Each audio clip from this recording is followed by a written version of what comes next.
to help find the baby saurians? And I'm Toba. You must be the helpers that we've been waiting for. It's nice to meet you too, but we're just passing through. Oh, but Uncle Sanka said he was gonna send some of his friends over to help us. You sure he didn't mean you? Yeah, sorry. Whatever this is about, it sounds like you've got the wrong end of the stick. Wrong end of the stick? Darn it! We've been tricked, Huni. I should have known that Glasses Guy was a con artist. What are we supposed to do about the baby saurians now? Time's running out. It's okay, Huni. Don't worry. Why don't you tell us what happened with these baby saurians, huh? There's been a lot of unrest in the tribe lately, and my dad's saurian got injured. Her name's Nana, and she has 3 little babies. After what happened to Nana, her babies were so scared that they ran off and hid. I'm really worried about them, so I decided to go look for them. If Nana is your dad's saurian, why isn't he the one looking for them? My dad's one of the elders, so he's busy getting ready for Turnfire night. It's a really important ceremony, more important than this, anyway. I'm not supposed to be out here either, but I snuck out without telling him. I didn't think it would take very long, but then that guy we ran into made us tell him loads of stories, and it wasted so much time. Yeah, he was so selfish. He doesn't have a heart. It's all right. Don't let him get to you. We're here now and we'll help you because we care a lot, don't we, Traveler? They should be. I already managed to find their tracks, and it seems like they're hiding on the cliff. Really? Wow! Thank you so much, Miss Traveler and Miss Paimon. Awesome. You gotta be careful out on the cliffs, though. They're really steep. Even grown-ups have trouble climbing them.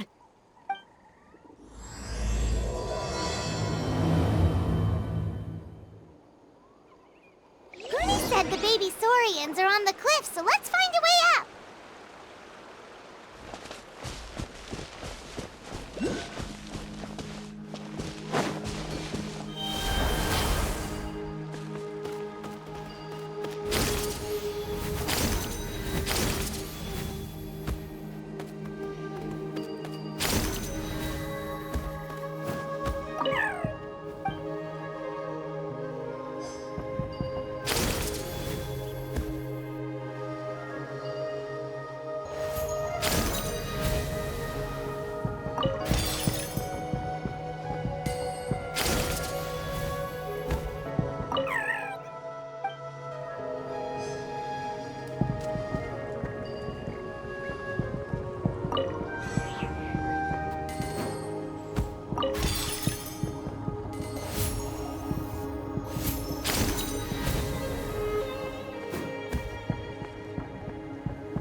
Well, if it isn't the gruesome twosome who wormed their way into our servant circle of friends.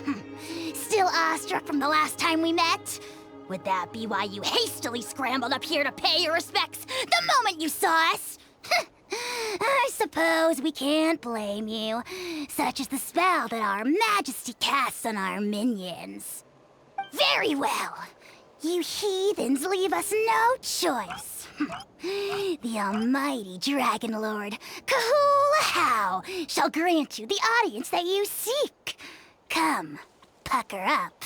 You may now kiss our feet.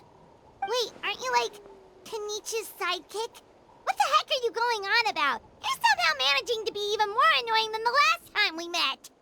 Silence! Who are you calling sidekick?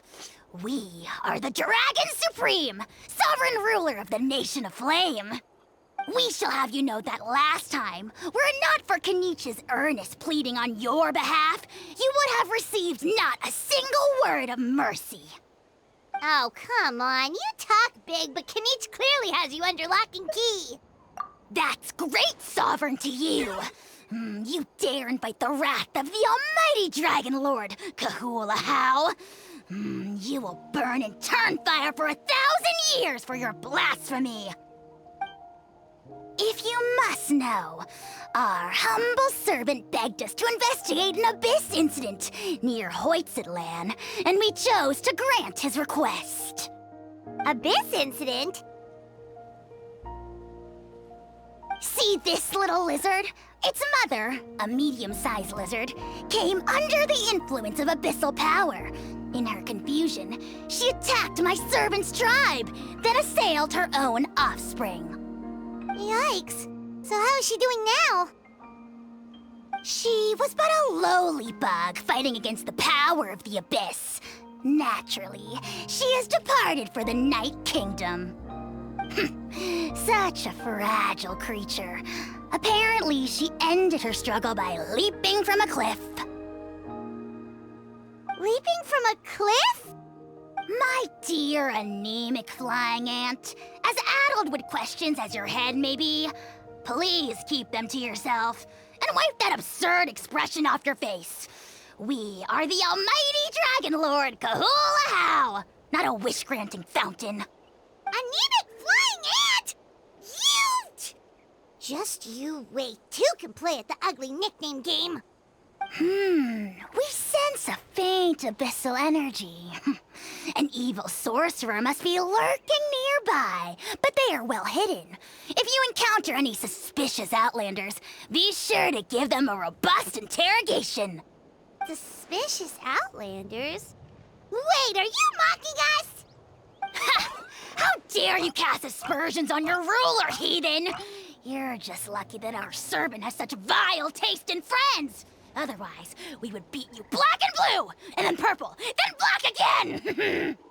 If you're not here to kiss my feet, then get out of my sight. Do not impede the work of the almighty Dragon Lord, Kahula-How! Potty mouth on that guy! Paimon is furious! Still, good to know about the abyss threat, huh? Wasn't expecting that. Let's not get sidetracked.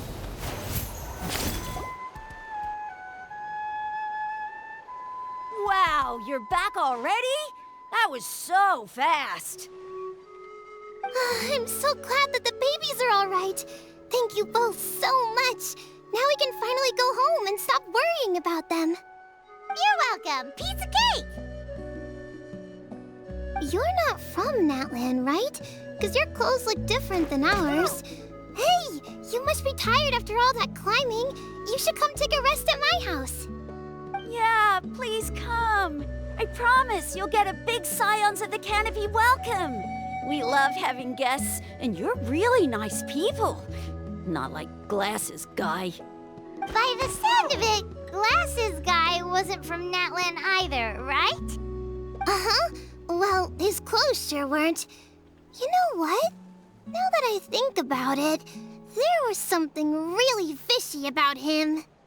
Really? Maybe he was the suspicious outlander that Ahau mentioned. Sure, if you're interested. Oh, let me think. How did the conversation go again? Oh, please, mister. I've told you so many stories already. When are you gonna help me find the baby Saurians? Just one more story. One more, I swear. Why don't you tell me more about that ball of fire?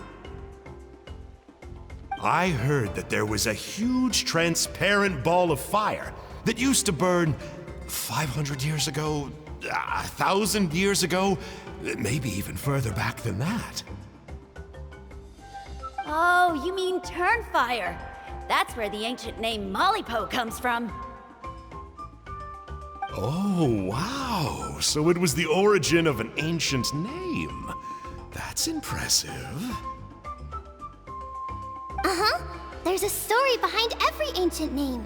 The legend goes that the Turnfire first appeared in the era of the Grand Alliance. It was used by the tyrant Och Khan to rule over Natlan and oppress anyone who opposed him. Turnfire is different from normal fire. If you get set on fire with it, you'll feel horrible burning pain from behind you, but you won't die from it right away. And whatever you do, you mustn't turn back to look at it.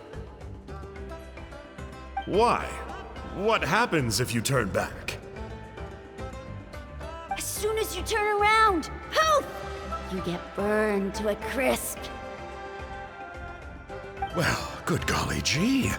I mean, it's one thing to singe someone's clothes, but burning people alive? That is a big no-no in my book. Right? How nasty is it to burn someone from behind and not even let them turn around to look? Ochcon really was an evil tyrant. Yes, shocking behavior. Now, let me guess. Eventually, a valiant hero came to save the day?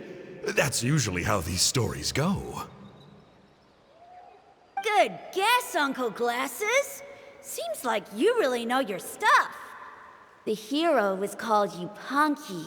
He's the ancestor of our tribe. Yupanqui was friends with Ochcon the Tyrant, and also Shibalanke, the first Pyro Archon. He was working as an ordnance officer for the Grand Alliance at the time. He didn't like how Ochcon was such a cruel tyrant, so he stole the Turnfire and threw it at the Ochcon's army. The soldiers couldn't defend against it, and they all got turned to ash. And that's how our ancestors set our people free. But just as he was about to leave the city, he thought he heard Ochcon calling out to him from behind. It caught him off guard, and he turned around to look. But Ochcon wasn't there. All he saw was a city burned black, an army in ruins, and giant flames reaching up into the sky. A split second later, the flames he saw burst out from inside his eyes and swallowed him up.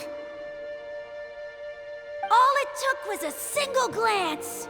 As soon as he looked back, he was burned to a crisp. The question is, was this the price he paid for stealing the Turnfire, or the price of turning back? Nobody knows the answer. But the fire that consumed Yupanqui burned more fiercely than any other. It burned for 100 days until it burned a hole right through the ley lines. And then, the flame dropped into the deathly dark Night Kingdom, where it still burns to this day.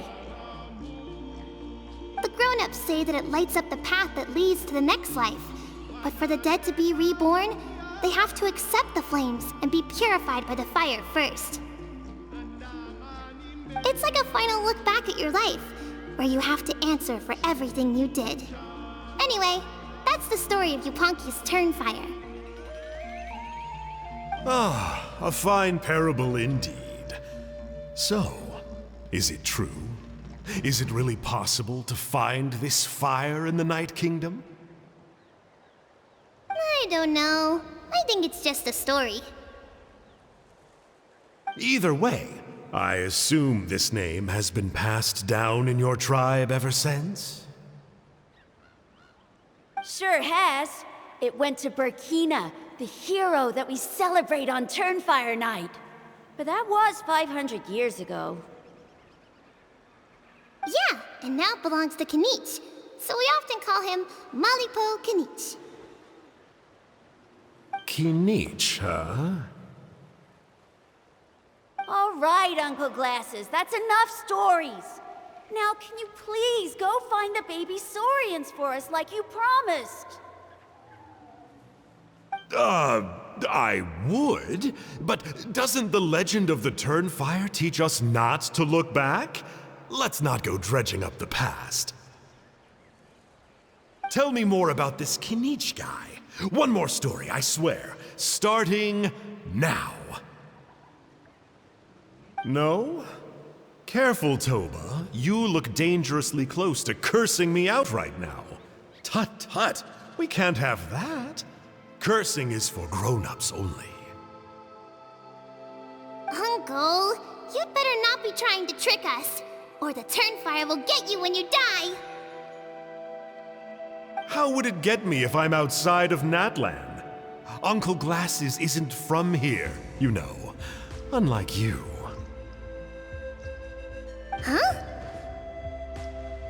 Wait, is that?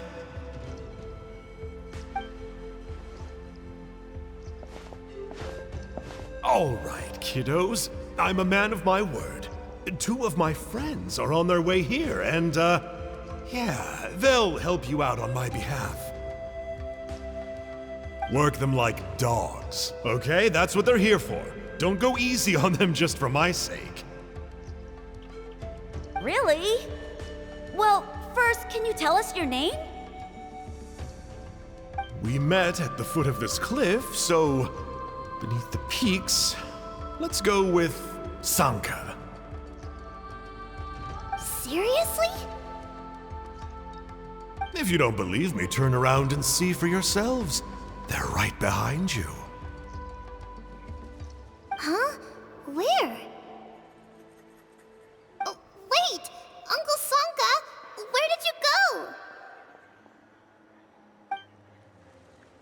Yeah, definitely a fishy character.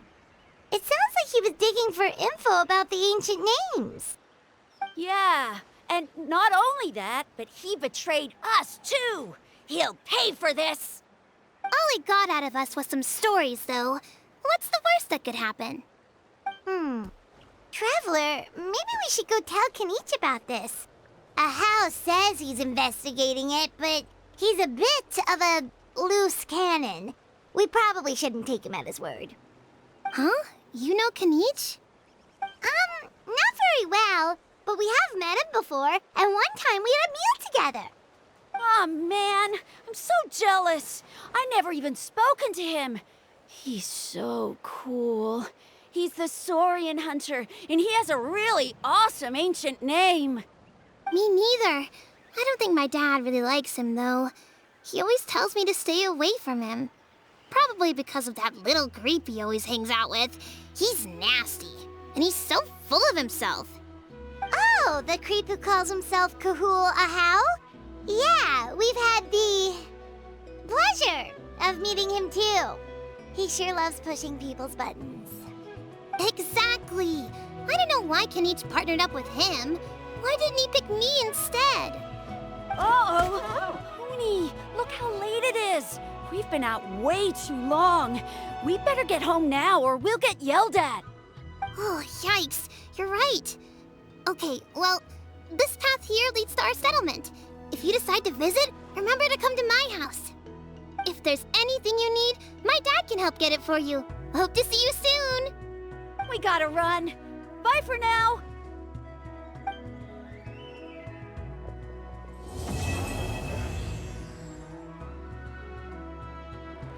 Huni, what were you thinking, going out by yourself? Don't you know how dangerous it is? It's okay. Toba helped me. And we met some kind strangers who helped us, and... Kind strangers? What made you so sure they were so kind, huh? Oh, I suppose they had kind stranger written on their foreheads? Yeah, actually, they did. In big, bold letters. Don't talk back to me. The Mountain King problem still hasn't been solved. What would I do if I lost you too? No dinner for you tonight. They were good people, Dad. Dinner or no dinner. Hello again, Huni. It's Miss Paimon and Miss Traveler. Dad, it's them. They're the ones who helped me. And I promised we'd take care of them if they came to visit. Oh, so you're the kind strangers. Well, I'm Trinidad. Apparently, you helped my daughter today, so if there's anything you need, just ask. As an elder of the Scions of the Canopy, I've got some influence around here. Now, I trust that you're sensible people who know better than to take advantage of their host's generosity. 1 million mora!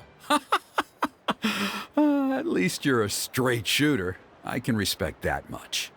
Dad, please. They're not bad people. They've eaten at the same table with Kinich before. Be nice to them. Kinich? Wait!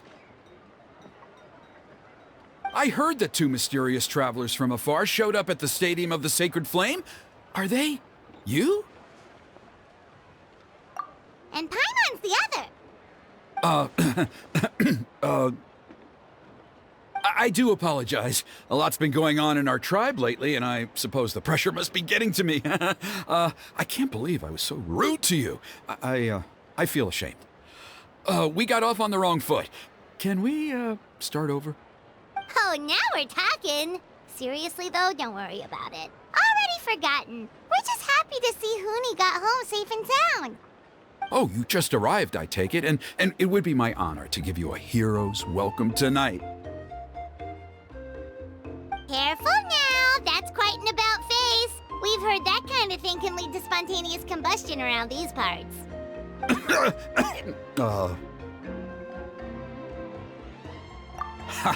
My dear traveler, you are very perceptive indeed. Go inside now, Huni. Dad's got some important business to discuss. Okay, look after Miss Traveler and Miss Paimon. They're very special guests. Well, we'll hear you out, but we can't make any promises that we'll be able to help. Well, this is a matter of utmost importance. Please, allow me to explain. For many years, our tribe has celebrated the Turnfire Night. It is a traditional ceremony among the Scions of the Canopy in which we remember our ancestor, Burkina, and his companion, Kangamato, the Mountain King. Burkina was a hero who bore the ancient name Malipo, and Kangamato was a powerful Yumkasor warrior. Together, they fought against the Abyss. They were victorious, but it came at a great cost. Burkina paid with his life. The Mountain King survived, but was contaminated by the Abyss, and he remains in hibernation to this day. Normally, Yumkasors never live longer than a century. It is possible that the Abyssal Power is responsible for his unnaturally long lifespan. Oh, that's right. The Mountain King is a living symbol of our glory, but even this glory comes at a price. The Abyssal Power inside him is highly sensitive, and when it is disturbed, he awakens and flies into a blind rage, attacking anything that moves. So, besides the ceremony, another important part of Turnfire Night each year is cleansing the Abyssal Power inside the Mountain King so that he will remain sound asleep. However, Abyss-related incidents have been on the rise in Natlan lately, as I'm sure you're both aware. As a result, it has become increasingly difficult to keep the Mountain King in hibernation. Only 5 months have passed since the last Turnfire Night, and he's already showing signs of instability. Has he woken up again? He has. We managed to contain the situation by performing a makeshift ceremony right away, but it was a close call. He could reawaken at any moment. Also, he attacked and wounded my companion, Nana, during the ceremony. She became contaminated by the Abyss as a result, and... We heard. Such a tragedy. We're really sorry for your loss. Yes, and Nana wasn't the first. Anyway, right now we're preparing for an exceptional Turnfire Night ceremony, and we need to find a suitable flame bearer. From what I've heard about your adventures, I believe you would be perfect for the role. Of course. Plus, he's a bona fide hero who inherited the Malipo name.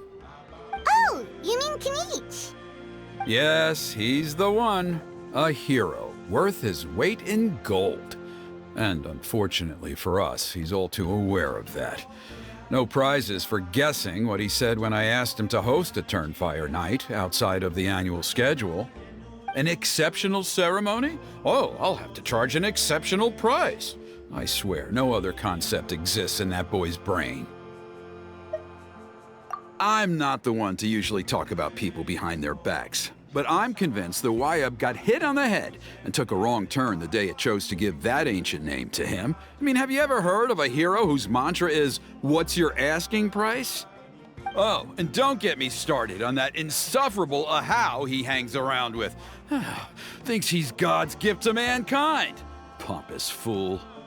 Yeah, Paimon has to agree on that last part. Anyway, the fact is, the ceremony can just as easily be done without him as long as we can find someone else. And besides, you two seem like much better candidates. So, what do you think? Well, there's only a few days left before the ceremony. We can't afford to waste what little time we have on negotiating with him. No, I much prefer if you would consider taking his place. Wonderful! I can't thank you enough. Huni was right about you. You have kindness in your hearts. Come with me to the other side of the mountain. I'll bring you up to speed on each step of the ceremony. As experienced warriors, I'm sure you'll pick it up in no time.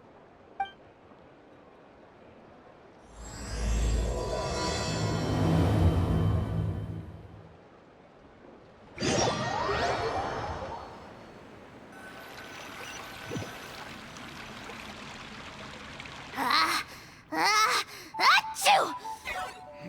Curses! Who dares insult the great Kahula behind his back? Oh, great Kahul Ahau, bless you. Shut your filthy mouth, worm of the abyss! Your putrid words defile the air we breathe. You make the almighty Dragon Lord, Kahula sick to the stomach! Speaking as a member of the Abyss Order, that's music to my ears. Exactly the kind of reaction we're going for. But on a personal level, I gotta say, it's pretty hurtful. Ugh, never have we heard such brazen blustering from someone who is inches from death! Up yours, Four Eyes! We spit in your face! Pfft. Okay, well, that I am at a loss to explain. How do I manage to stay so chirpy and cheerful? I can only guess it's some kind of powerful magic. But I digress. Mr. Kinich, I admit it, you, sir, are a legendary hunter. Still, the only reason you caught me is that I was reluctant to run away. You see, I'm very interested in the lore of your tribe. Kay? Is that it? Kay? Aren't you intrigued to know what it is about you guys that prompted a visit from the Abyss? It's the extreme sports! The other day, I narrowly avoided getting hit by a very brave soul who just leaped off a cliff. I think you call it bungee jumping? Anyway, I was very impressed. That is what I call embracing the spirit of adventure. Look, I even did a painting inspired by the bravery and freedom of the scions of the canopy. You scum-sucking swine! I swear, if you go bungee jumping, it'll be without a rope! Head first off the tallest cliff, with a band of hunters on your tail, and nowhere left to run, and a bottomless cesspit waiting for you on the ground. You say that, but I get the sense that Mr. Kinich isn't planning to take my life right now. On top of that, I'm tired of spying on you from afar. So why don't we just negotiate a comfortable operating distance that works for both of us? I've heard that the most important thing in human relationships is to respect each other's boundaries. What do you say, Mr. Kinich? Or you could tell me what it is you're really after. What? And then I'll name my price. The Abyss contamination is back. No surprises there. No doubt that explains the Mountain King's recent activity. See those torches over there? Those are the Sacred Flame offshoots that we requested from the Stadium of the Sacred Flame. They contain the power of the Pyro Archon. Are you saying that the Sacred Flame and the Turnfire are the same thing? Well, for ceremonial purposes, at least. Sending someone to the Night Kingdom to retrieve the legendary Turnfire isn't exactly an option. More to the point, though, the Sacred Flame is able to burn away abyssal filth, so that's why we use it in the ceremony. Gotcha! So basically, we just need to clean up the filth with the Sacred Flame. Well, that's one part of it, yes, but the complete ceremony is a bit more complicated than that. First, the Flame Bearer must collect a kindling of the sacred flame from the starting point, then use a grappling hook to fly up into the sky and light each of the sacred flame pillars. Then they must go down into the canyon, all the way into the cave where the Mountain King slumbers, lighting braziers and the final altar along the way. The most skilled flame bearers can accomplish all of this without touching the ground once. As much as I hate to admit it, Kinich is capable of this. Wow! He can do all that flying without ever falling to the ground?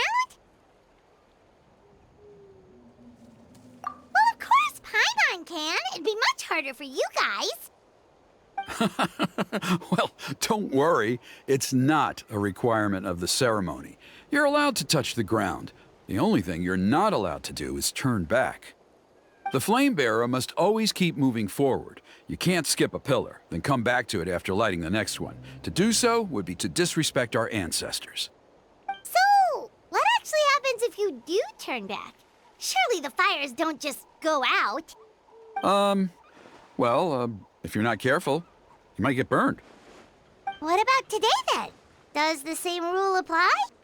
Oh no, don't worry. Today is just a practice. The order doesn't matter.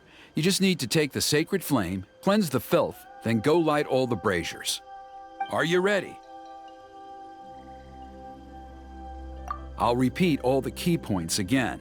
Gather the kindling, cleanse the filth, and light all the braziers. I'll wait for you at the end.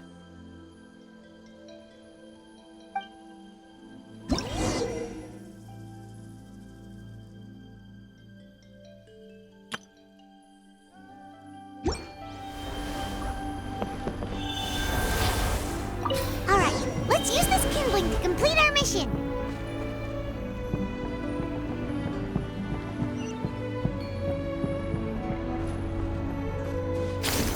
There's abyssal filth over there. Let's burn it away with the sacred flame.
That should be all the braziers. Let's regroup with Trinidad.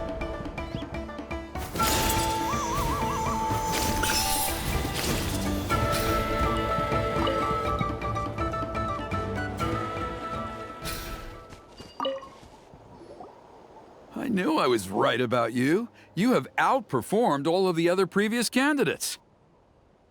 If there was an ancient name for outstanding flame bearers, I'm sure the Wyab would consider you for the honor.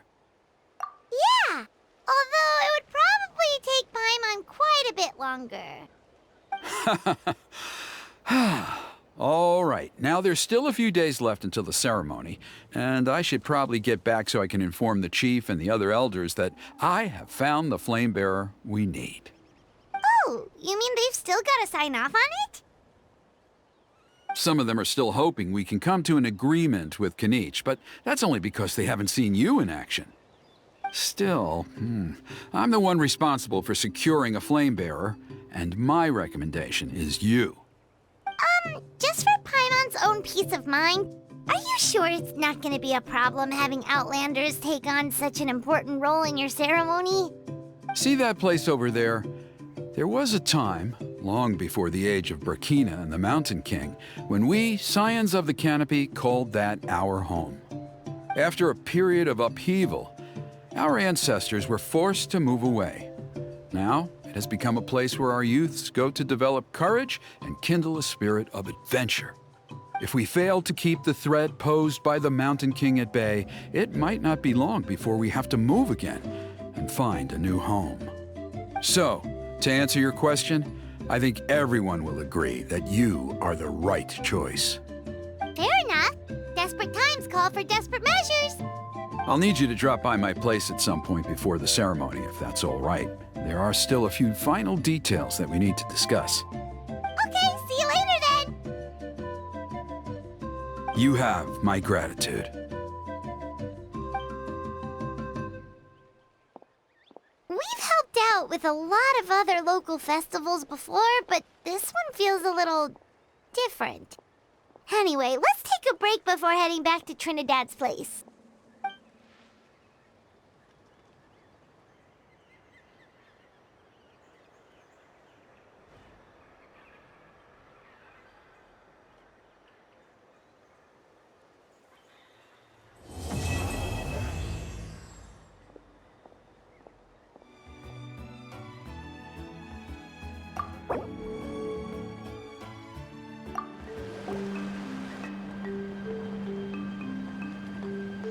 Traveler?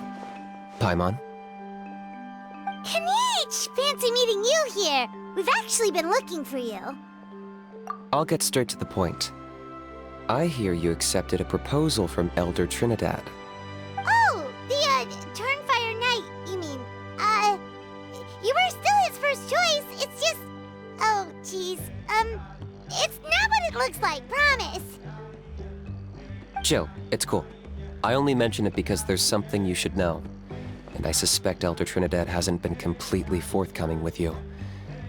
His true intention is to resolve the Mountain King problem once and for all. Once and for all? You mean this'll be the last Turnfire Knight ever? That's right. He wants to use you to send the Mountain King to the Night Kingdom. To the Night Kingdom? You mean... To his death.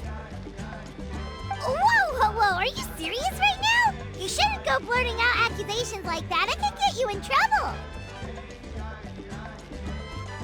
Too blunt? Okay. I'll phrase it more gently. There is potentially a possibility that Elder Trinidad may be hoping that during the course of the ceremony, you kill the Mountain King dead. But that's ridiculous. He told us the Mountain King is a living symbol of your tribe's glory. And that glory comes at a price. Oh, that's right. The Mountain King is a living symbol of our glory, but even this glory comes at a price. Ah, yes, and Nana wasn't the first.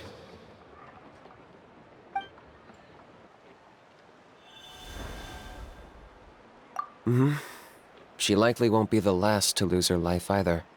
Still, is killing the Mountain King really the only way? It seems so extreme. The Mountain King is a unique case when it comes to abyssal contamination. It's eaten away at him for so long that it has consumed him entirely, and the damage is irreversible. That evil power has both driven him insane and kept him alive over the centuries. So, to look at it one way, once it's completely purged from his body, the Mountain King will finally be able to rest in peace. In past ceremonies, we've only purged around half of the abyssal power. This was to strike a balance, to keep him alive, but also keep him asleep. Trinidad didn't say anything about how much power he wanted us to purge, but he did say there were some more details to go over before the ceremony. Then it sounds like you'll know for sure soon enough. If he really asks us to kill the Mountain King, what should we do? I know this must come as quite a shock, so I suggest you act like you didn't hear anything for now. But would you have time to visit the chief after your meeting with Elder Trinidad? I'd like to make a deal with you. What kind of deal? One that comes at a very reasonable price. I'm sure you have plenty of other questions, but we can talk more later. Good. See you soon.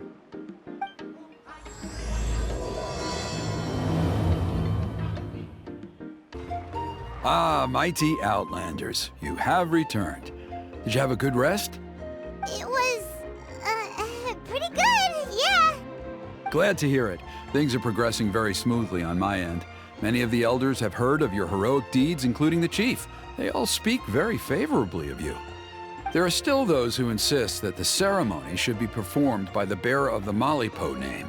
But they're just stuck in the past. We need to move with the times. Plus, Kinich doesn't want to do it anyway. Exactly. So, now, it's time for us to discuss the finer details of the ceremony. We covered the fire lighting part of the proceedings yesterday. The next part is the purification of the Mountain King. It's quite simple. You just need to use the sacred flame. We've done it plenty of times before, and it's always very routine. I'm sure you won't have any problems. One point I'd like to stress, though, is that you need to burn away as much of the abyssal energy as you possibly can. The more we dispel, the longer the Mountain King will remain asleep. Asleep, huh? Precisely. In previous years, the Flamebearer has often been unable to dispel a sufficient amount of abyssal energy. That's the only reason why we have to perform the ceremony on a regular basis. But I understand that you have a lot of experience fighting against the Abyss, and you seemed to wield the sacred flame quite effortlessly yesterday. With your help, I'm optimistic this time we can dispel all the remaining abyssal energy from the Mountain King's body, freeing us from this ever-looming threat for many years to come. Traveler?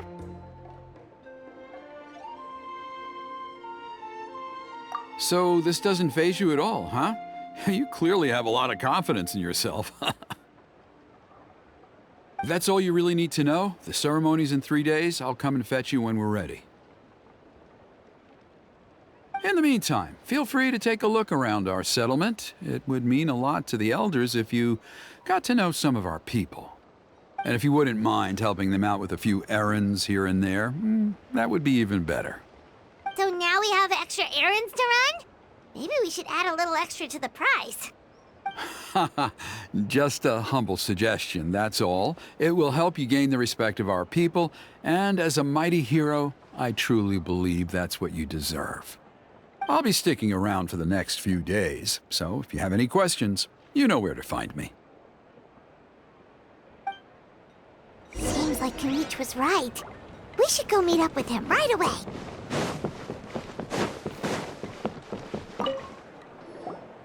Huh, you're here. Kinich, Elder Trinidad said that... I can tell. It's written on your faces. Is that the Traveler in Paimon? Forgive me for not being there to welcome you on your arrival. That should have been my duty as chief. Hello, Chief Waina. I only heard the news from Trinidad yesterday, so I asked Kinich to invite you over for a quick chat. I believe Kinich has already filled you in, so I'll get straight to the point. Firstly, I fully endorse your appointment as flame bearers for the upcoming Turnfire night. However, I would like to request that you take steps to ensure the Mountain King's safety. Every child of our tribe grows up hearing the tales of our heroes, from Yupanqui the Firebringer to Burkina and the Mountain King who fought against the Abyss. This is our history and our heritage, the source of our pride and the center of our faith. To kill the Mountain King would be to destroy our spirit. I would never be able to face our ancestors in the Night Kingdom. Nana's death was a great tragedy, and I do not blame Trinidad for the actions he has taken. Nevertheless, I cannot allow any harm to come to the Mountain King. The very roots of our identity are at stake. My honored guests, please give this matter your serious consideration. Perhaps there is, but despite all our attempts to contain the situation over the years, we've not found it. Right now, I should like to hear where you stand on this matter. Running away won't solve anything. You just need some time to think this through, that's all. Don't worry. We'll come up with something if we put our heads together. Thank you both. There are still 3 days left before the ceremony. I hope they will bring you clarity. So, Kinich, earlier you were saying that... Let's walk and talk. I'll show you around the tribe. That works too. Paimon needs to get some air after this. Kinich, Paimon finally understands why you turned Trinidad down. You knew what he was planning, didn't you? That's why you didn't want to be the Flamebearer this time, because it's a double-edged sword. The whole Mora thing was just a sneaky excuse. Double-edged sword is right. But my response wasn't merely an excuse. To solve this exceptional problem, an exceptional price must be paid. I'm working on it. Really? Well, come on then, let's hear it. In a moment. Didn't you have a question you were about to ask me? Oh yeah. What was it again? Oh, right. We need to talk about How. He's completely unhinged. I agree that he has a problem. He needs disciplining, so I hired him a teacher. You got him a teacher? Oh, Paimon would love to see him get scolded for bad behavior. Anyway, moving on. When we ran into How, he said you two were investigating some abyss thing together. Is that related to the whole Mountain King situation? Yes, that's the angle I've been working on.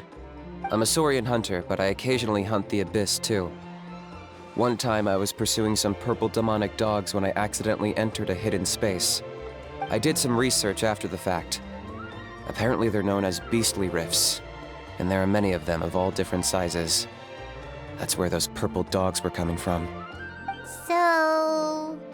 So, if we can locate one of these beastly rifts, clear the monsters out, and move the Mountain King inside, he'd be able to continue living, but without posing a threat to the tribe. Whoa, that sounds kinda crazy. Would it really work? It's not without its risks, of course. There's a lot of unknowns in the equation. For instance, for all we know, a prolonged period inside the rift could make the Mountain King's condition worse. Still, we desperately need something like this, even just as a temporary measure. You've seen the conflict the issue is causing in our tribe for yourselves, and believe me, it's been a long time coming. The chief is adamant about keeping the Mountain King alive, whatever happens. Paimon can understand. It's less about the Mountain King and more about preserving your culture and heritage. Yes, but on the flip side, you've got people like Elder Trinidad, who is more concerned about protecting the people he cares about now and into the future. And he has every right to take that view. It's one thing to try and preserve the last remnants of a glorious past, but making your kin pay the price for it? No one can seriously tell them that's a fair trade. You're right. There's no easy answers here. Let's leave that to one side for a moment and assume we go with your plan. How do you actually intend to find one of these beastly rifts? Because at least in our experience, the dogs open the rifts when they want to attack us, not the other way around. I think I know a way.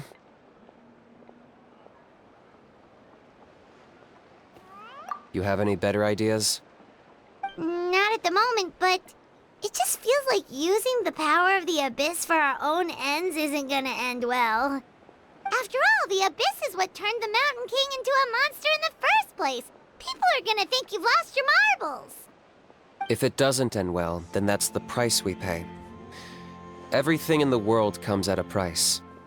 Even when Yupanqui, the Firebringer, stole the Turnfire, it cost him dearly. The Mountain King's erratic outbursts have brought tensions within the tribe to a boiling point. Unless this gets resolved quickly, everyone will be stuck in a stalemate. All right. So what's this deal you wanted to make with us? We're hardly experts on exploiting abyssal power. All I need you to do is keep people away from me. I'm getting harassed on a daily basis by people trying to convince me to be the flame bearer. I can't afford to waste all my energy dealing with them. If you help me out, there'll be a gift for you in return. Ooh, what kind of gift? Something well worth your while, I'd say. Just keep doing what you've been doing.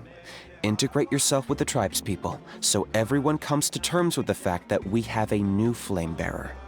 That way, I won't have an endless stream of people coming to beg me to join the ceremony, and I can focus on finding a way to summon the beastly rift.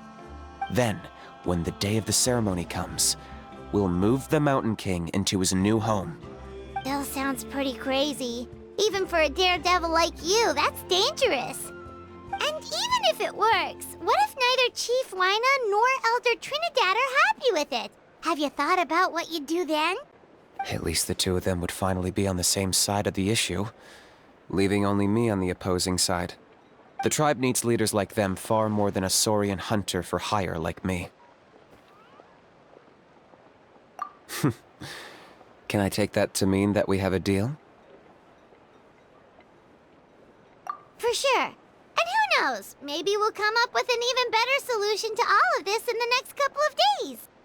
Great. Well, for the next couple of days, please spend some time among the tribe and lend a hand wherever you can. I'm sure everyone will be swept off their feet when they meet our new flame bearer. Good luck to us both.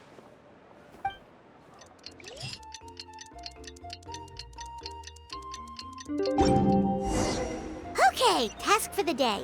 Meet the tribe's people and take some heat off of Kinich's back.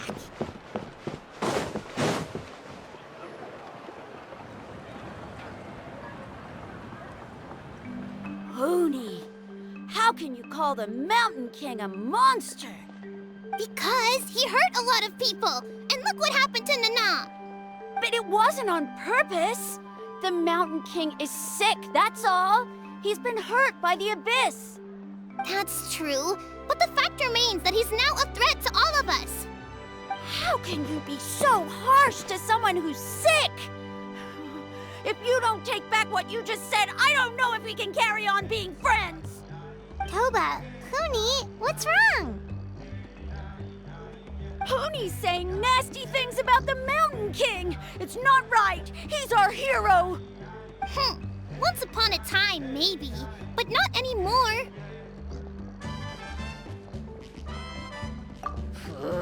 Yesterday, maybe, but not anymore. Toba? Fine. I guess my dad is right. Things change, and you just have to accept it and move forward. As of today, our friendship is over. There's no going back. Oh, come on, cut it out, you two. We have some great news to tell you. The Traveler is gonna be the flame bearer for the next Turnfire night.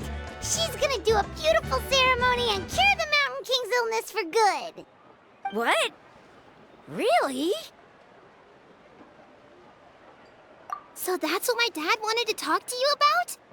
To be fair, from what we saw the other day, you are pretty good at climbing cliffs. Probably just as good as Kinich. Wait, speaking of Kinich, where even is that guy? Oh yeah, good question. Is he not coming to the ceremony anymore? We can get him to come, but if he catches you two fighting again, he won't be happy. He'll be sure to give you both a piece of his mind. No, we can't let that happen. I've never even spoken to him before. I can't afford to make such a bad first impression. I didn't mean to argue with Toba. All I said was that the Mountain King has done some pretty bad things. He was the one who turned it into a fight.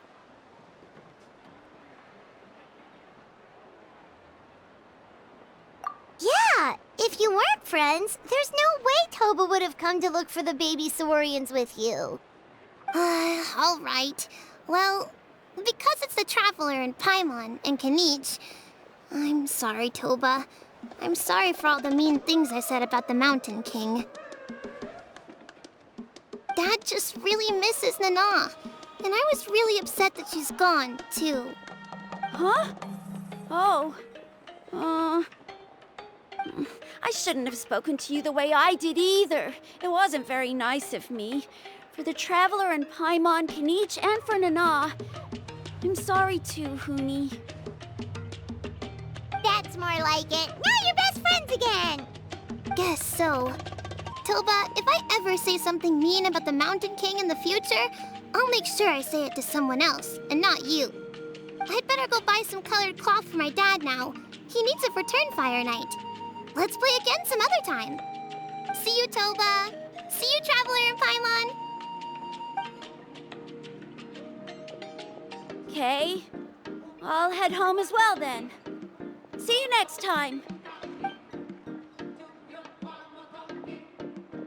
Okay, take care, you two. Even even though they said they're sorry, it looks like their friendship isn't as strong as it was before.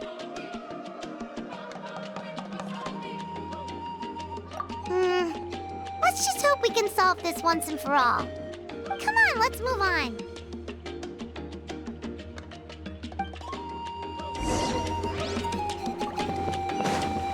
Huh? What's going on over there? Let's take a look.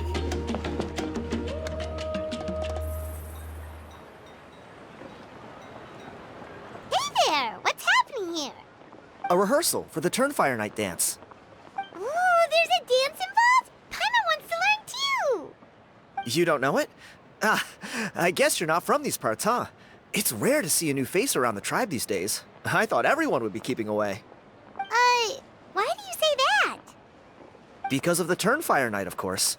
The Mountain King could wake up at any time. That's why we're holding an emergency ceremony. This isn't one of those fun and games festivals. For outsiders, it might even be a little dangerous. Well, did you know that the Flame Bearer this time is actually gonna be an outsider? Oh, I did hear about that. It's a first for sure. I would have loved to meet them in person. What? Oh, it's you? Man, oh man. Well, this is a nice surprise. It's funny, I was just thinking that I'll probably miss out on meeting the new Flame Bearer since I'm not taking part this time around. Then suddenly, there you are. Must be my lucky day. You're not taking part in the Turnfire night? How come? You're not an outsider too, are you? You must be joking. Watch this.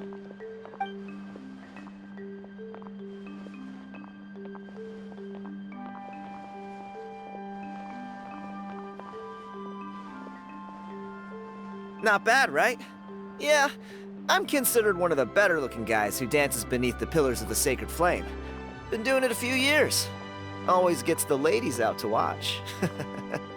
Oh, very impressive. So why'd you quit? Well, I feel like the whole Mountain King situation is getting more and more precarious. It's just not safe here anymore. One of our elders' Saurian companions even lost her life not long ago. The question is, what are we gonna do about this in the long term? But our leaders don't have any answers for us. They're probably too busy fighting about it amongst themselves. The way things are going, it's only a matter of time before it gets violent. So I figured, you know what? Now's as good a time as any to get away for a little while. Go do some exploring. You look a little disappointed. Disappointed? Nah, it's a great opportunity to go see the world. As every male scion of the canopy knows, wherever you are and wherever you go, the only way is forwards. We take pride in that. I won't forget my roots.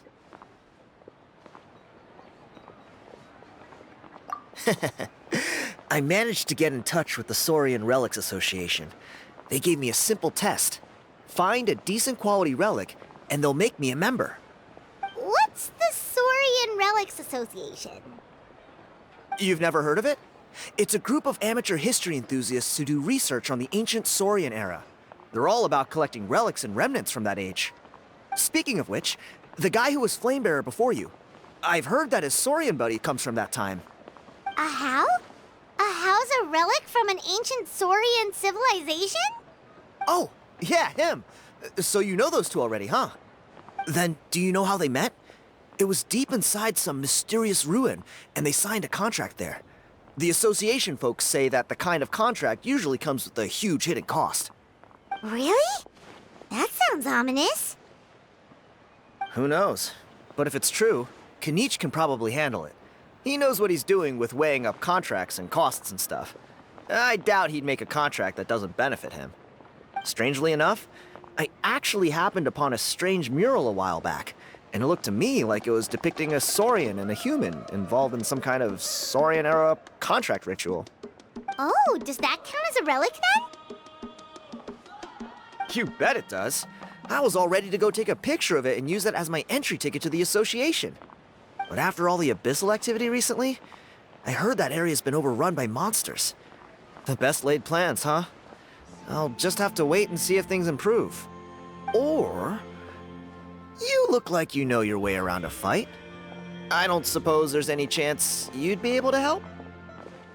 If all you need to get is a picture, that should be pretty achievable, right? The Traveler deals with monsters all the time. It's a piece of cake. Wait, you're seriously gonna help me out? Come on, it's no big deal. Compared to some of the things we've been roped into before, this is nothing. Pyro Archon above, you two have hearts of gold, you know that? You're the kind of people who could dive into the Turnfire deep in the bowels of the Night Kingdom, and it wouldn't burn a single hair off your head. Of course it is. All right, come with me. I'll show you the way.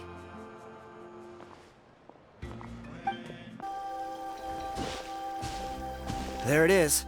It's inside these ruins. As you can see, the place is crawling with monsters. Alrighty then. Stay back and take cover, Tiago. This could get dangerous. We'll take care of him. Great minds think alike. I'm not about to cramp your style.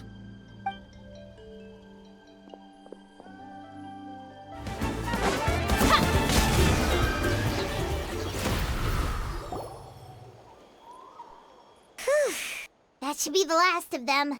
It's a good thing Tiago had the sense to stay in his hiding place, or things could have gotten really hairy for him. Hey, look! That's gotta be it, right? Definitely looks like a mural.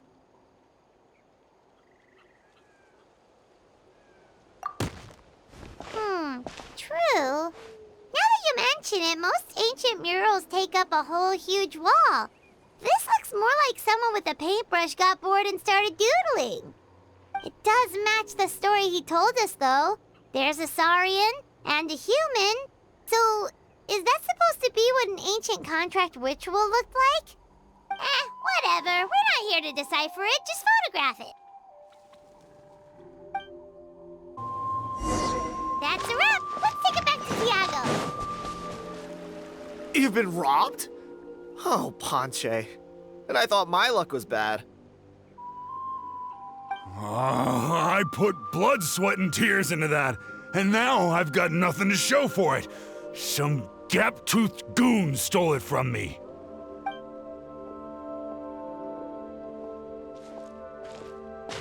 Tiago, is this the picture you were looking for? Let me take a look. Yep, that's the one. Pyro Archon above, you two are superhumans. Hey, Ponche, come and say hi to these guys. They're gonna be the new flame bearers, and they're tough as nails. Wait, are you the Traveler and Paimon? Huh? You already know each other? I don't think so. My nephew Toba's been telling everyone about you. He says you're crazy strong, super friendly, that you helped him out, and that you're gonna be our flame bearers this Turnfire night. Oh, so you're Toba's uncle. Great to meet you, sir. Sounds like we managed to make a bit of a name for ourselves. Toba's not wrong, my friend. These two are honestly some of the nicest, most genuine people I've ever met. Everyone speaks incredibly highly of them. Seriously. If you're comfortable telling them about what happened, I guarantee you they'll sort it out in no time. Really? All I want is to get the fruits of my labor back. Allow me to explain. Ponche is a well-known scholar within our tribe, author of the widely acclaimed book, Yupanqui's Turnfire. Unfortunately, the book was stolen by a treasure hoarder a few hours ago. I spent years of my life researching that book. I visited every last ruin, interviewed every descendant of every hero in our history. On the word Malipo alone, I covered at least 5 different interpretations of the meaning based on accounts from different villages. It was an unparalleled masterpiece. And now it's all gone. That little goon ambushed me during my morning walk. He snatched all of my belongings, including my entire manuscript. That book was everything to him. It's like they robbed him of his soul when they took it. Look at him. Lost and listless. He's a shell of the man he was. Dear honored guests of our clan, I am but a helpless old student. If only for Toba and Tiago's sake, please help me, I beg of you. See what I mean, Ponche? Now you've run into these two, your luck's about to change, big time. I don't know if he's still there, but come on, I'll take you.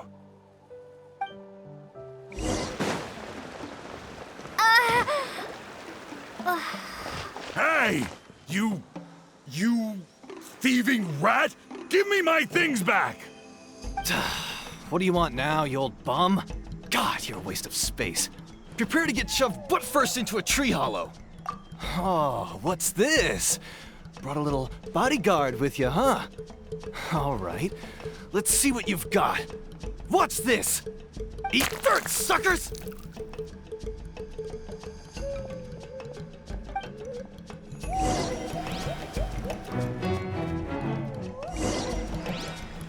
Hey, he's trying to get away!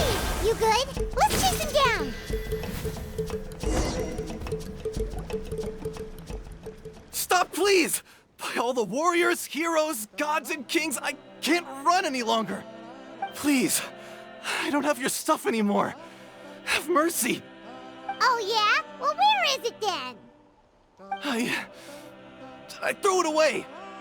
You threw it away? The old bum's bag didn't have a single mora in it.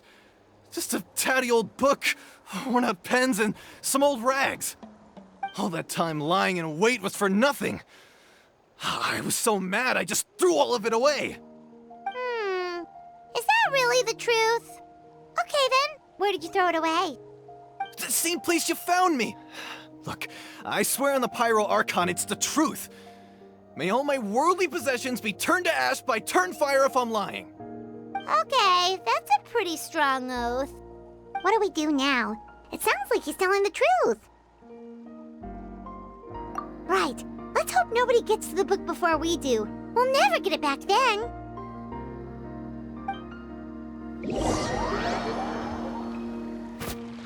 Although the Turnfire is a heroic symbol in Huitzlan, it always comes with the more ominous implication of eventual tragedy.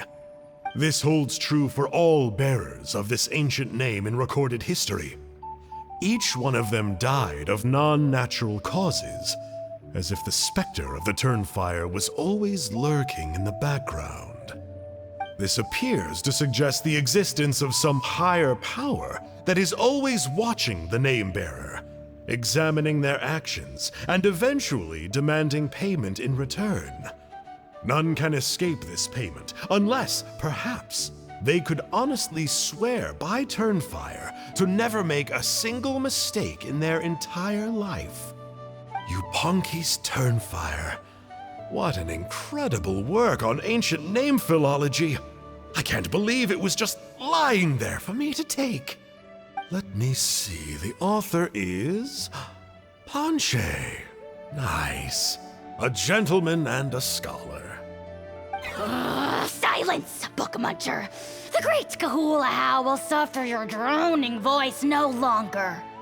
Do you truly find no joy at all in perusing such rich historical records? Joy? What joy is there in this pointless drivel? Well, it makes a pretty shocking prediction. Every bearer of the ancient name Malipo eventually meets a grisly end. Maybe that's the price you pay for the name that means price? What? You're saying Kinich will die a violent death? So I'll finally get to take over his body? When will that glorious day arrive? The great Kahula demands to know! Wow, you are just irredeemable, aren't you? An agent of chaos down to the core. You make us Abyss Order folks look like saints in comparison. Silence, maggot! To presume that anyone compares your kind with the great Kahula is sheer vanity. And if that day ever comes, oh, your doom will soon follow. You don't need to lecture me about Doomsday. Here's what I know, based on countless historical texts. All civilizations will be reduced to rubble by the passage of time. From ancient kingdoms to heavenly thrones to worlds beyond, there are no exceptions. But from the ruins of every civilization, the dust will rise and never settle, thus transcending the confines of time. That dust is what we call a civilization's spirit. And you, great Kahul Ahau, are one such speck of dust from a bygone age. I've paid dearly for the chance to observe you up close. Now, let me take a good look at you. We'll see whether any memories of that age still remain inside you.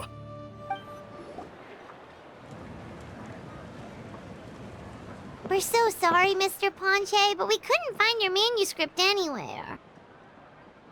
Does that mean all of my hard work was for nothing? You gotta stay positive, Ponche. You might have lost the book, but the brains behind it are still intact.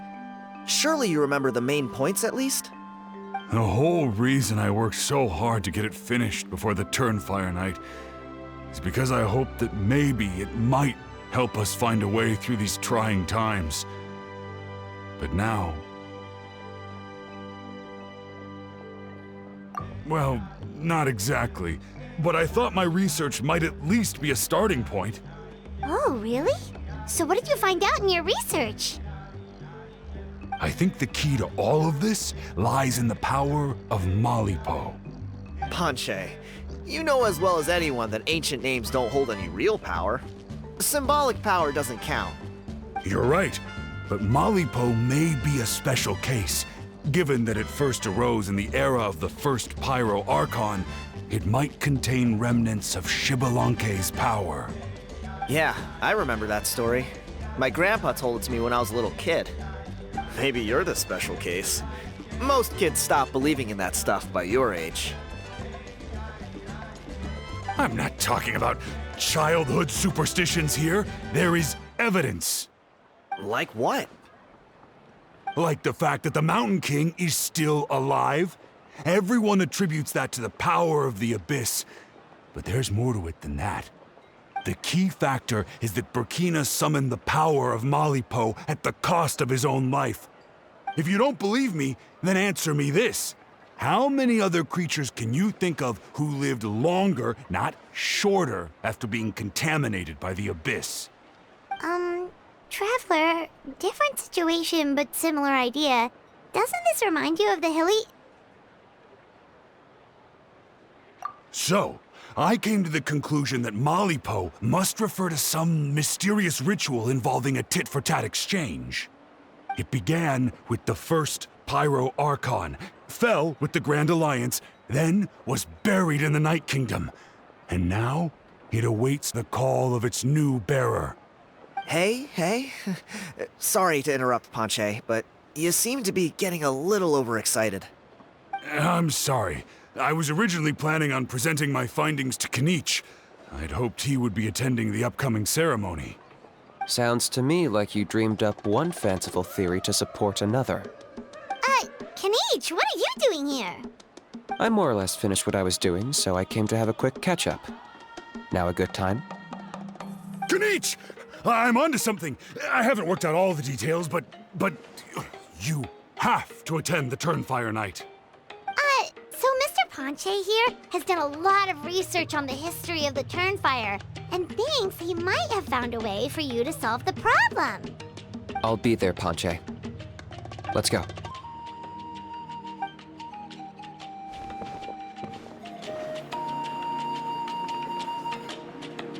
Here will do.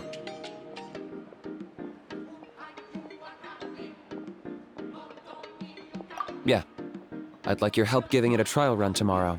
If that works, we have our plan come Turnfire night.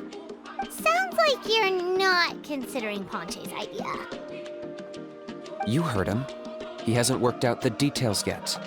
We need a more practical solution with concrete steps to follow. Yet? Are you saying you think he might actually be onto something?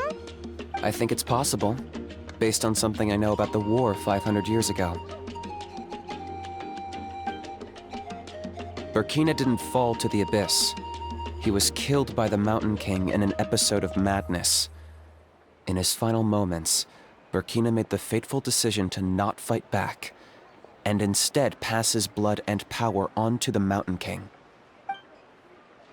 Maybe he thought the Mountain King was stronger than him and more valuable to the tribe. Or maybe it was just out of loyalty to his friend. Either way, I can believe the Turnfire was involved. Whether you think his sacrifice triggered it, or his fate was sealed from the moment he took the Malipo name, it makes sense to me. How can you drop these truth bombs with such a straight face? This is what I've gleaned from my many interactions with the Mountain King. His mind is so disordered. It took some time to piece it all together. The story Elder Trinidad told you was the more palatable version of events. The truth is even darker. The Mountain King's mind isn't just disordered.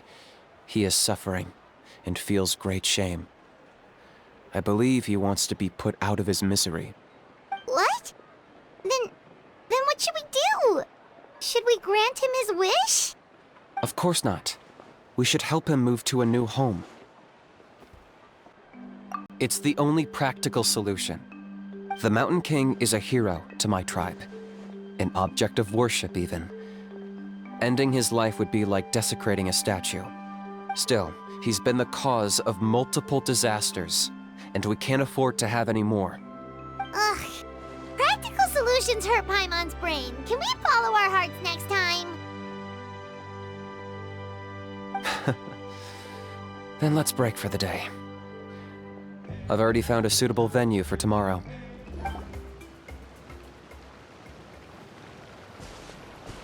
You're here. Very punctual.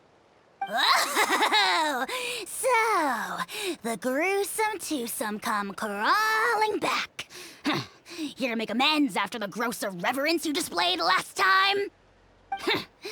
Very well. The almighty Dragon Lord Kahula How shall grant you the audience that you seek. Now pucker up and kiss our feet. Kinich, didn't you say you found him a teacher? He's just as out of control as ever! Hey! No one gets to discipline the almighty Dragon Lord Kahula How! No one! Maybe because I've never had a gentle-natured companion like Paimon to compare against. Is that a compliment? Yeah, I see what I'm missing out on now. And it's a lot. Kinich! Ugh! We could drown this measly flying ant in one droplet of spit! How dare you compare her to the almighty Dragon Lord Kahula How! Oh, just wait till I possess your dead body! I will commit heinous atrocities! Tear down your legacy! Destroy your reputation! Wreak havoc on your... Ugh!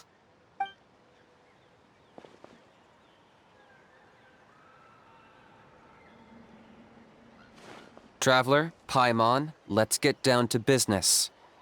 Once we've opened the beastly rift, you're welcome to toss a how in there for a couple of days. With pleasure. You don't need to ask twice. I got my hands on this device in a trade. It's meant as bait, but it'll also stabilize the abyssal energy. The Rift Hounds will tear through space to get to this. Once they're here, we take them out and claim the rift for ourselves. You'll find out soon enough. First, let's try this out.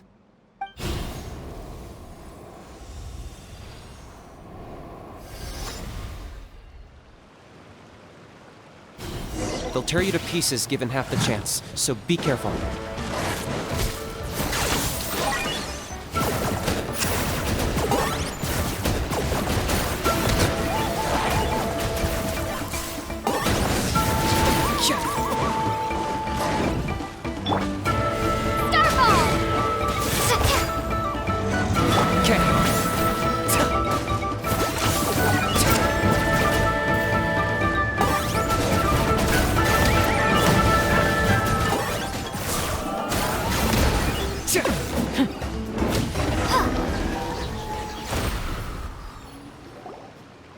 Uh-oh.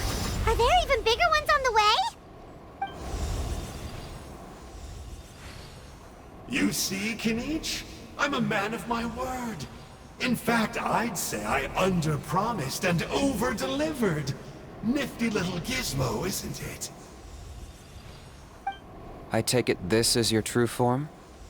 Now that our deal is complete, it's time to start the next phase of our relationship. I made a promise to the great Kahula How, and now I'm here to seize your body for his use. Cliché, I know. The hero's trusted partner sells him out to the abyss in a shocking act of betrayal. Cue bad guy speech and drawn-out death sequence. Huh? Angel? Huh? Huh? What are you two doing here? Oh, Mr. Kinich, this is not what we agreed on. Traveler, this is the gift I got you. I know you're looking for intel on the Abyss Order, so I thought he might be of use to you. But it looks like you've already met. Yikes. Frosty reception. Gotta say, I kinda pictured this moment going a little differently. Tears of joy welling up in your eyes as you say the words, "It's good to see you again, old friend." Don't be ridiculous. Sounds like you've been reading too many romance novels. There we have it. Change is inevitable and nothing lasts forever. What a pity. Well then, time for you to meet the new me. This time, please call me Sanka. Sanka! Aha! So you're the glasses guy! You tricked Huni and Toba into telling you a bunch of stories! What does it matter? A name is a superficial label. It's what's deep down inside that counts. And I've shown you the deepest parts of me. That would explain a lot. Why else would you show up here and start acting like a wise guy? You looking for a fight? I'll pass. I do rather like you, as I've said before. But my one quibble is that you really don't know your own strength. Wait, of course! You're the one behind all the recent Abyss activity! Let Paimon guess, you've been provoking the Mountain King too! Haven't I told you before? I'm not part of the inner circle who do our Highness's bidding. My interests are far more low stakes. I spend my time digging for truth in ancient doodads and books. You really think a benchwarmer like me is capable of more than that? I investigated him. He's not connected to the recent events. Just happens to be in the area. So, I struck a deal with him. He helps me summon a rift. I allow him to do some historical research. But that's all over. And now Kinich wants to hand me over to you. Well, I was hoping this would be an opportune moment to whisk away his body. That would have given me some more time to study the great Kahula How. But now I've run into you, which is just my luck. Or maybe I've incited the wrath of the Turnfire, and this is the price I have to pay. But I don't understand. What did I do wrong? Wait, does that count? Let me think. How? You are the worst of the worst! Colluding with the Abyss Order against Kinich? How could you betray your partner? There is no betrayal. The almighty Dragon Lord Kahula How is a partner to no one. Don't worry, I told him to act as bait. Yes, and you should have picked a bigger fish. The Abyss Order? Ha! What a joke. Not even a match for our lowly servant. I put up with this toad's croaking for days, and it was all for nothing. It looks like your disciplinary measures have been less than effective, Mr. Enjo. What did you expect? Behavioral rehab isn't really our thing. Otherwise, we might as well change our name from the Abyss Order to the Abyss Boarding School. The abysmal disorder would suit you better. Kinich! Dispose of him! He is of no further use to us! Traveler?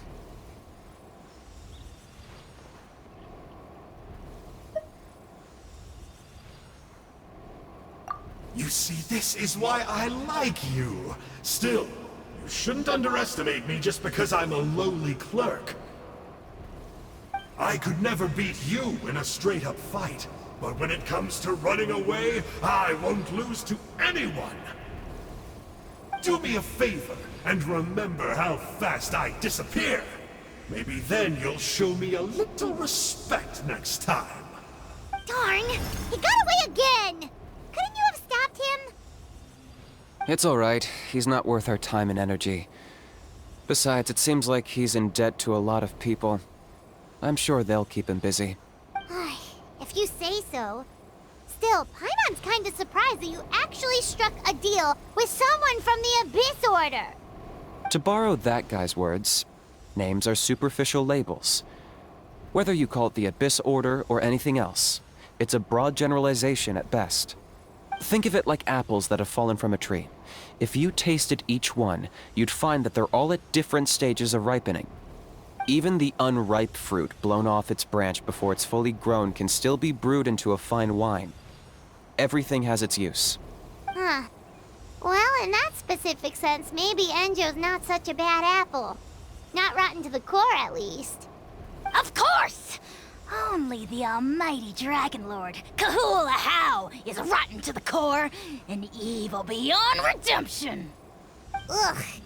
So what exactly are you anyway? You're definitely the evilest little thing Paimon's ever met. Don't worry, he can't hurt a fly. You could say that. Paimon heard that those kinds of contracts might come with a terrible cost attached. Is that true? Such as a How watching me like a ravenous vulture? Vulture? Vulture! We are the Dragon Supreme, sovereign ruler of the Nation of Flame. Let's pick this up another time. It's getting kinda late. You should go back and get some rest. Big day ahead. Tomorrow's Turnfire night. Time to light the sacred flame and burn away the filth for a legendary 500-year-old warrior. Oh yeah. Hearing you lay it out like that is making Paimon a little nervous. For all the work we've put in, it all comes down to tomorrow night. We have to make sure we solve this problem once and for all. Then it can't hurt to say this one more time. Good luck to us both. See you tomorrow.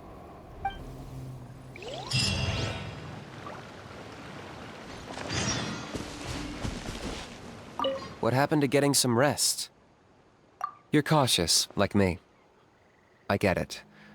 But don't worry, like I said, I investigated, and I'm confident he has nothing to do with the Mountain King situation. Before he got tangled up with us, he was looking into the Mare Javari. That's another major part of Natlan's history. Our ancestor, Burkina, once fought a campaign there alongside the 5 other heroes. But it's not such an easy place to get to these days. That's about all I know, though. I have yet to take a job that involves the Mare Javari. What happened to getting some rest? The house piqued your interest, huh? It's true that he's a relic from an earlier Saurian age, but since we're bound to each other by a contract, you can see him as my companion for now. I know he can be awful, but don't worry. As long as I'm still around, he can't do that much damage. That's a key part of the contract. The How has to obey my orders and lend me his power for as long as I live. And after I die, a How gets control of my body. That's the price. Crazy, isn't it? That was probably the first time I really appreciated what it meant to pay a price. Then once I signed the contract, I received the ancient name Malipo. But that's a whole other story. We can get into it another time if you're interested.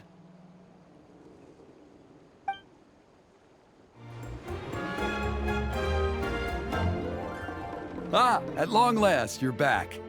I hear you've done much for our people these last few days. Everyone has nothing but praise for you. Many young people have heard the rumors too. They're all eager to meet our new flame bearer. Well, they won't have to wait for long. It's almost time for the ceremony. We really hope we can resolve the Mountain King situation quickly and smoothly. Seems like a lot of people have been worrying about it, huh? Well, it's nearly time. So, if you're ready, then follow me to the ceremony site.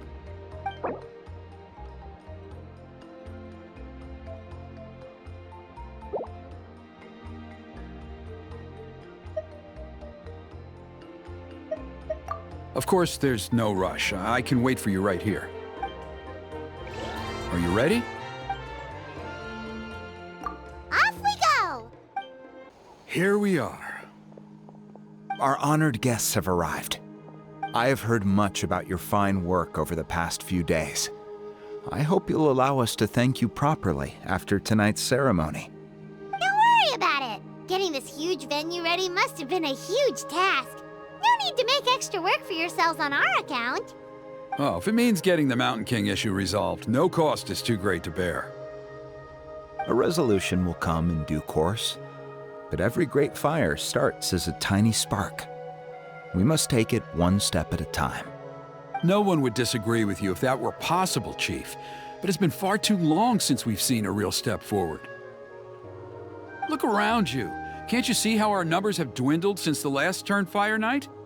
The ceremony was arranged on short notice. Many are away from home and could not make it back in time. That may be so, but still. Good evening, Traveler in Paimon. Kinich! Not a moment too soon. Chief Wayna, Elder Trinidad, could you give us a minute? I'd like to give the Traveler a few pointers as the previous Flamebearer. Very well, but make it quick. Let me know when you're done and we will begin the ceremony. Let's step to the side. Has anyone gone over the key steps of the ceremony with you yet? Yeah, Elder Trinidad did, but, Paimon seems to have forgotten them? What a surprise! The flying ant has an ant-sized brain. If you don't want your tongue to be burned off by the sacred flame tonight, I suggest you stay quiet. See those sacred flame pillars? Once you've lit the fire, go light each one up in turn.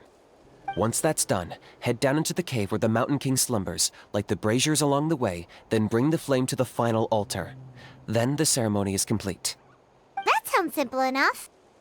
The process isn't complicated, but remember, you mustn't turn back at any point. If you miss a pillar, you can't light the next one, then come back to it. You have to keep moving forward, or it's seen as disrespecting our ancestors. If that happens, you won't receive the blessing of the Turnfire, and you'll have to start over. I made you a diagram that summarizes the steps. Take a look.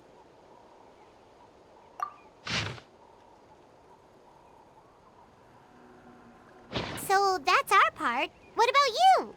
I'll be with you the whole way, and once you've lit the altar, I'll start summoning the rift. You can leave that side of things to me. Just focus on your part. Okay, we'll try to remember all that and get it right the first time.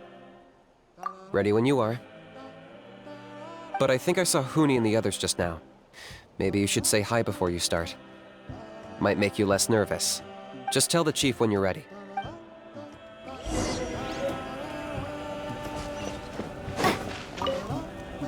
Oh, Miss Traveler, you look so pretty today. You're gonna make sure the Mountain King never threatens us again, right? I believe in you. I'll be cheering you on the whole time.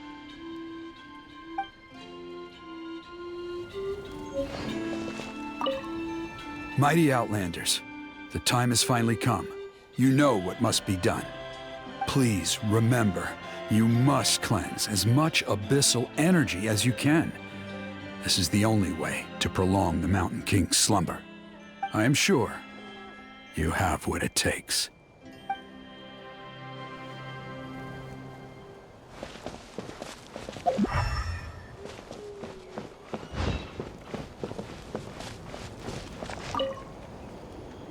How are you doing? Is all in order? I'm counting on you. Don't forget what we talked about. By past fuel and present flame, life marches ever on. My brothers and sisters, the time has come to light the fire once again, and let the Turnfire night shine bright in Huitzlan.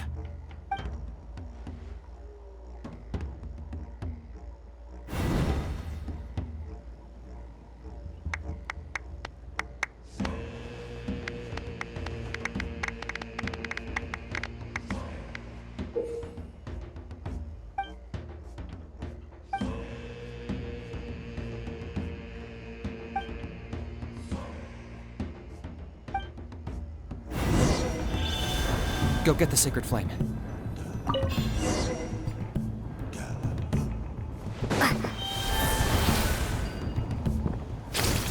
Nicely done. Off to a good start. Great stuff.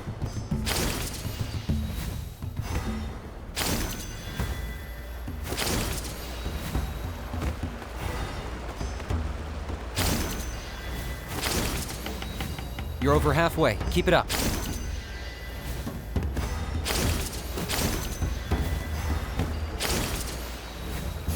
Impressive. Just one more to go.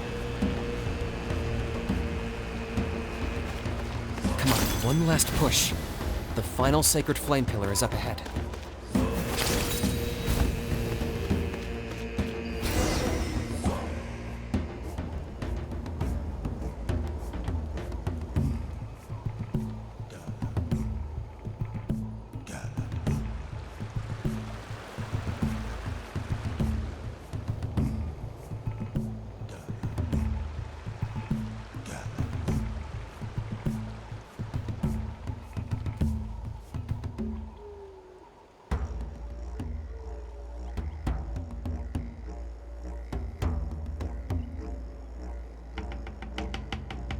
Great.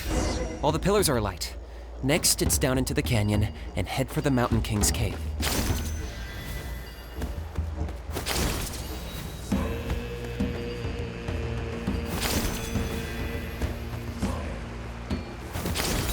Almost there. The cave is just up ahead.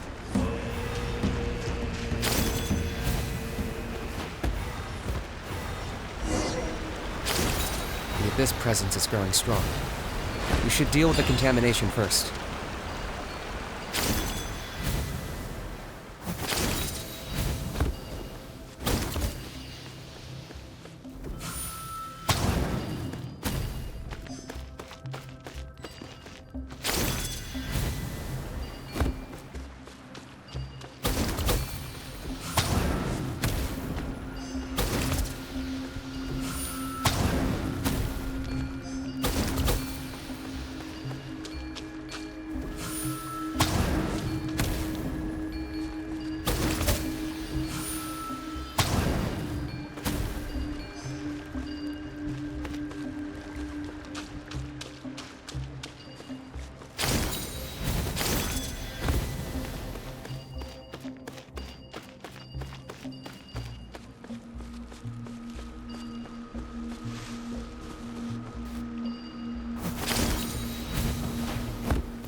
There's the altar of the sacred flame.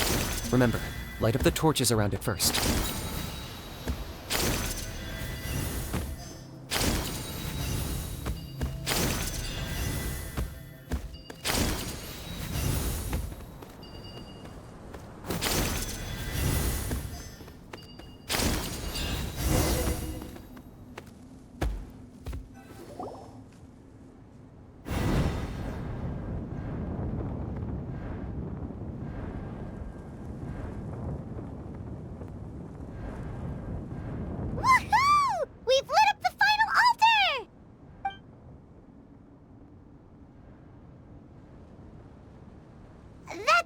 King up ahead, right?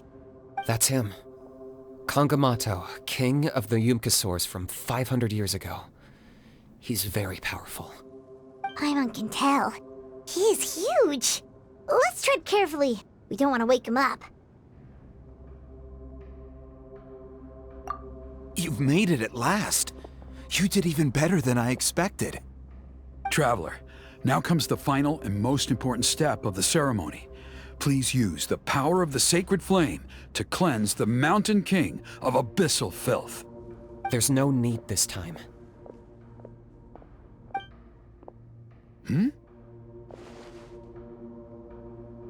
Such strong abyssal power. What is that thing? Kinich, what is the meaning of this?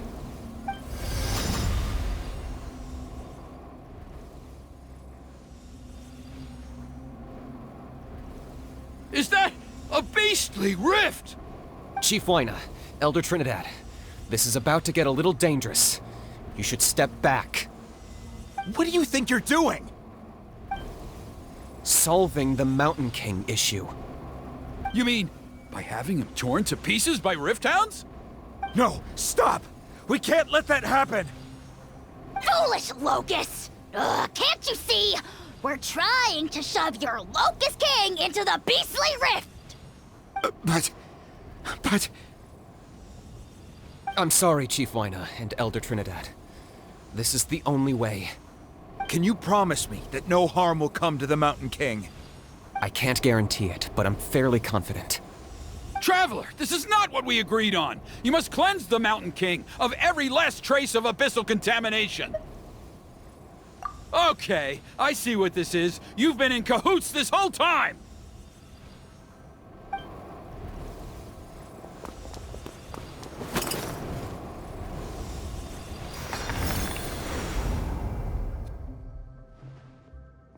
Ugh, you imbecile! What have you done? Oh no! The device is destroyed! You forced my hand. I had no choice. Elder Trinidad! What are you doing?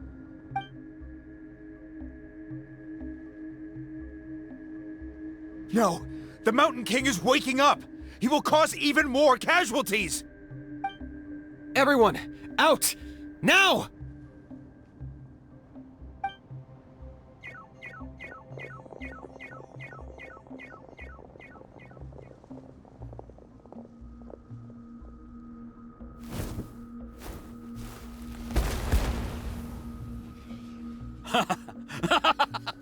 Well, it seems there's only one way to awaken you all from your willful blindness. More sacrifices must be made.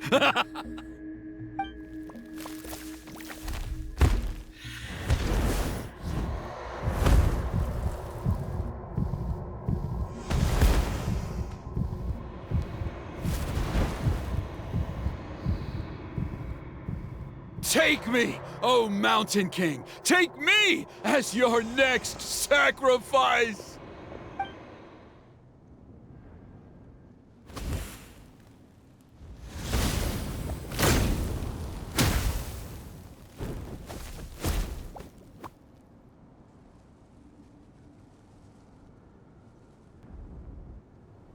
Everyone's still outside. We have to keep the Mountain King here. Give me a hand.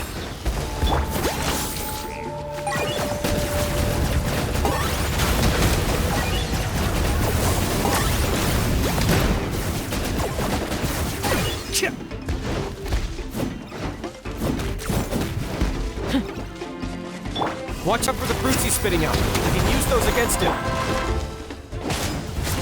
Yeah, that's it!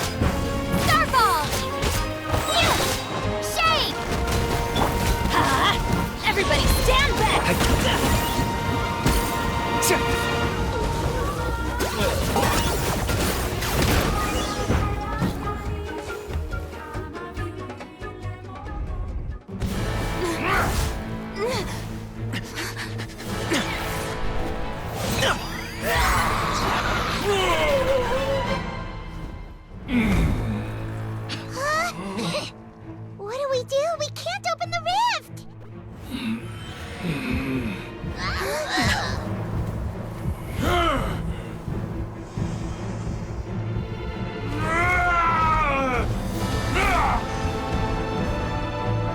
Kill me! Put an end to Huitzlan's shame!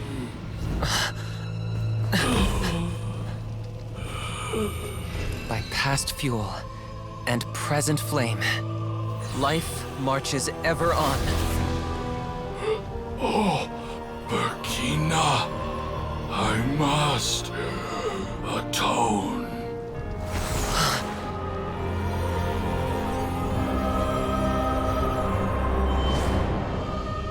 patience.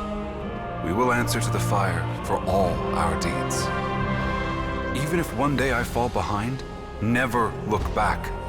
Keep moving forward, as we are now.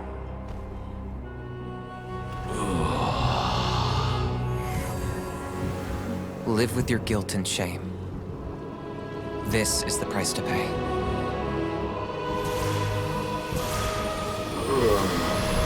Heir to the Turnfire, please use my ruined vessel to train the heroes of the future. The will of Kangamato will march ever on, till the abyss is stamped out.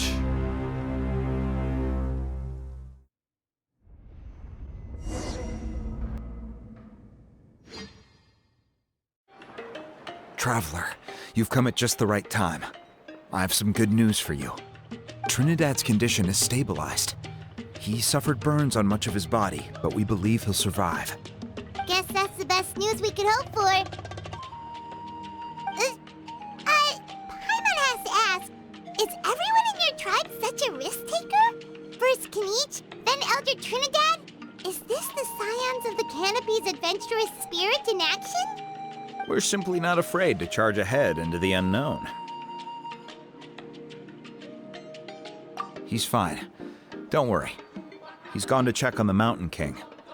Something most mysterious has happened. After the incident yesterday, a transparent shell has formed around the Mountain King's body. We don't understand the mechanism behind it, but the shell appears to insulate him against the influence of abyssal power. It is somewhat akin to a scab, in that it stops the abyssal energy within him from bleeding out, while also preventing further abyssal energy from seeping in and infecting him. We've never seen anything like it. The tribe's most senior elders believe it was caused when he was burned by the sacred flame, similar to the way burned wood becomes charcoal. I think their theory makes sense. After all, we've never thrown the Mountain King directly into the sacred flame before. Wow. So it's made a barrier against abyssal energy? That's a good thing, right? It's practically a miracle from what we've seen of it so far. It means that the Mountain King's level of abyssal energy is now stable. No longer will we need to perform an annual cleansing ceremony. Wow, that's amazing! I know what you're thinking. The young people in the tribe are already speculating that yesterday's ceremony was a Turnfire night like none other in our history. Because you and Kinich, you summoned the very flame that appears in our ancient legends. A great transparent ball of fire. And that fire is what saved the Mountain King. Whoa! So that was the real Turnfire? I may be the chief of this tribe, but I've only ever known the Turnfire as a concept in our legends. I cannot answer that question. If anyone can answer it, I suspect it would be the bearer of the Malipo name. He is in the Mountain King's cave as we speak. Ah, so Kinich then. Why don't we go see how he's doing?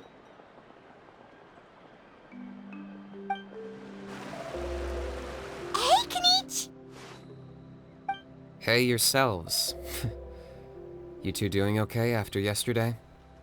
We were gonna ask you the same question. You scared Paimon half to death when you rushed into the fire. Sorry, I couldn't just stand and watch the Mountain King get burned alive. So you thought you'd try and extinguish the sacred flame with Dendro? Or is that an attempt to make the almighty Dragon Lord Kahulahow die of laughter? The sacred flame only possesses a fraction of the Pyro Archon's power. It's not as if I was fighting the Pyro Archon herself. Kinich, when you went into the flames, were you intending to, Intending to what?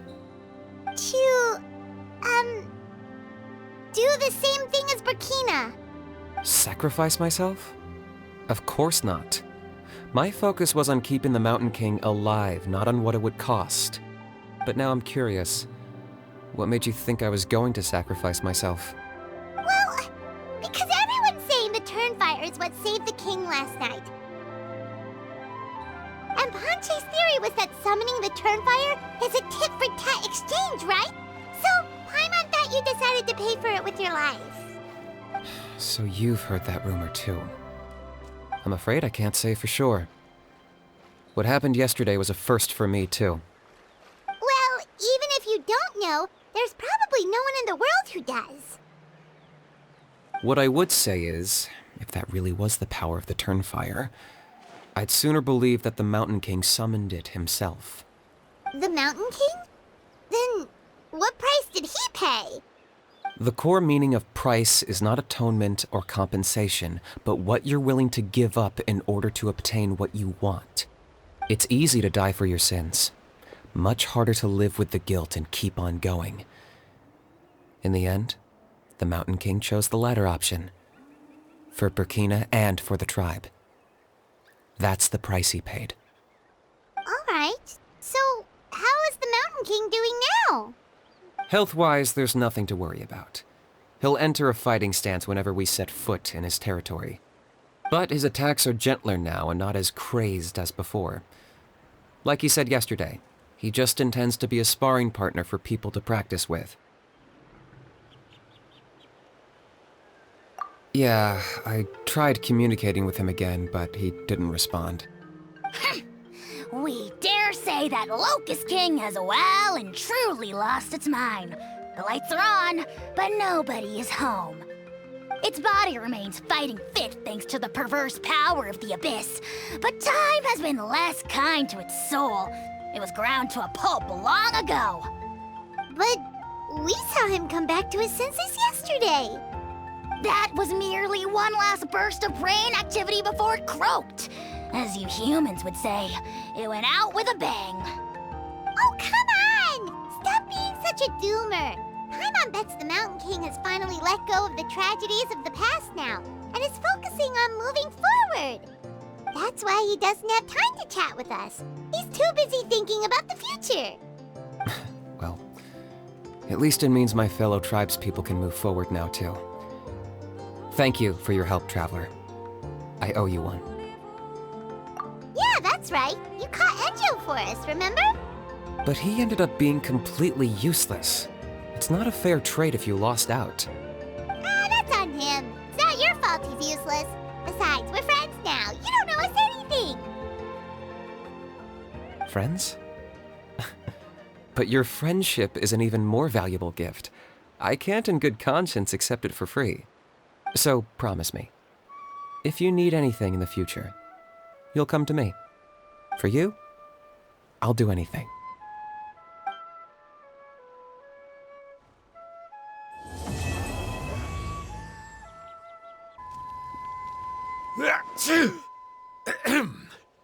So, in the end, only poor little Huni got the sad ending? Yeah, everyone's happy except me. First Nana, then my dad. Why does everyone in my family have to suffer? Huni, it'll be okay. Your dad will get better soon. Toba, you're my friend, so I shouldn't say this to your face. But it was all the Mountain King's fault. Huh? Now hold your horses, kiddo. If you promise not to fight, Uncle Sanka will tell you a story. Okay, before you roll your eyes out of your skull, I promise you can trust me. I almost got my eyebrows burned off by the Turnfire after last time. That's why I came back, to make it up to you. All right, I'll just get to the point. Do you know what Uncle Sanka loves the most about your people? What? Your extreme sports. Huh? On my first day here, I got hit by someone falling out of the sky. I believe you call it bungee jumping? It's a dangerous sport, to be sure, but the courage it took to make the jump impressed the heck out of me. So, I introduced myself to the jumper, we made friends, and I even helped treat her wounds. Oh, such a nice friend. Of course. Anyway, the good times didn't last, because I got captured by a powerful foe, so we had to part ways for a while. In the hands of the enemy, I was scorned, scolded, and nearly given away as a gift. Oh, it was so humiliating. A horrible experience to look back on. Why does Uncle Sanka always have to suffer, I thought. So I feel your pain, Huni. I was in the same position. But in the end, I made it through, and I left all of those painful memories in the past. I even managed to reunite with my friend. Is that it? The moral of the story is to look forward in life, right? Yeah, we've heard that one millions of times. Sorry, Uncle Sanka, but you're not cut out to be a teacher. Very smart, Huni, but not quite smart enough. What I'm trying to tell you is that after I reunited with my friend, I found her injuries were all healed, but she really missed her family. So, I thought you might like to see her too. She's right behind you. Turn around and see. Another trick about not turning back? I'm not falling for that one again. Huh?